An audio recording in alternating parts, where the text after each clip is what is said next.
নবীনগর শিবপুর বাজারে মনিটরিংয়ে শিক্ষার্থীরা।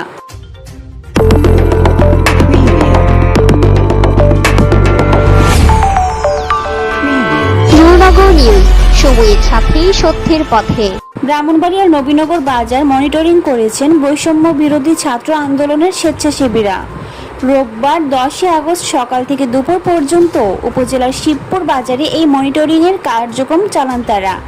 এই সময় শিক্ষার্থীরা বাজার ঘুরে কাঁচামাল, মাছ, মাংস ও অন্যান্য নিত্য প্রয়োজনীয় দ্রব্যের মূল্য যাচাই করেন।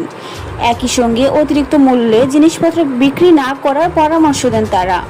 শিক্ষার্থীরা 3টি ইউনিটে এই বাজার মনিটরিং করেন।